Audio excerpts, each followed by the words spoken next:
আজকে আমি বানাচ্ছি সর্ষে পাবদা রেসিপি।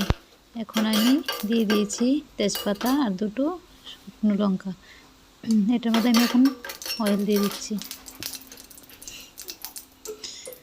এখন এগুলোকে ভালো করে লাল করে একটু ভেজে নেব। দেখুন এখন দিয়ে দিয়েছি কালো জিরা। এগুলো এটার মধ্যে ভালো করে ভেজে নিচ্ছি। এখন পেঁয়াজ কুচি দিয়ে দিচ্ছি এটার মধ্যে।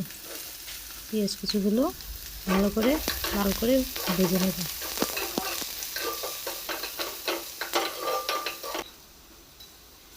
এই যে দেখুন এখন দিয়ে দিচ্ছি এটার মধ্যে আদা।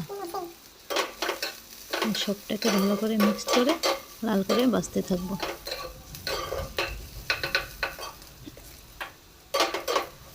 মোটামুটি লাল হয়ে যাচ্ছে,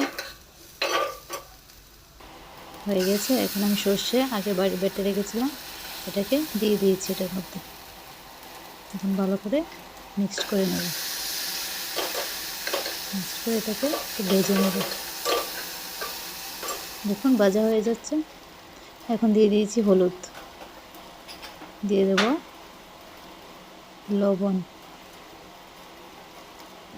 এখন একটু এগুলোকে নাড়াচাড়া করে একটু ভেজে নিচ্ছি।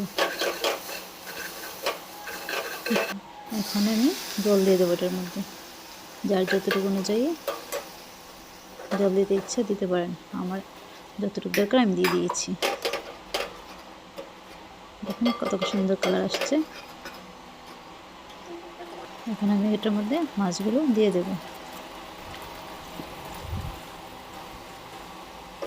মাছগুলোকে দিয়ে 10-15 মিনিট আমি এটাকে কিছুক্ষণের জন্য রাখবো।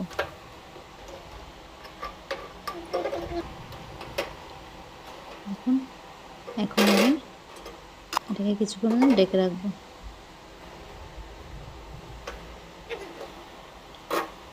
হয়ে গেল আমার, এই তো মাছ রান্নাটা হয়ে যাচ্ছে।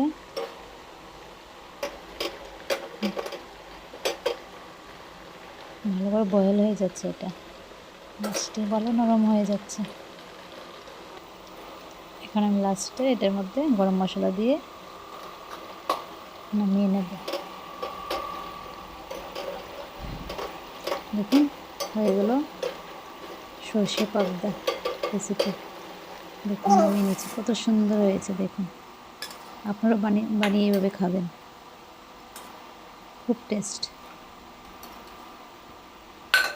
বাই।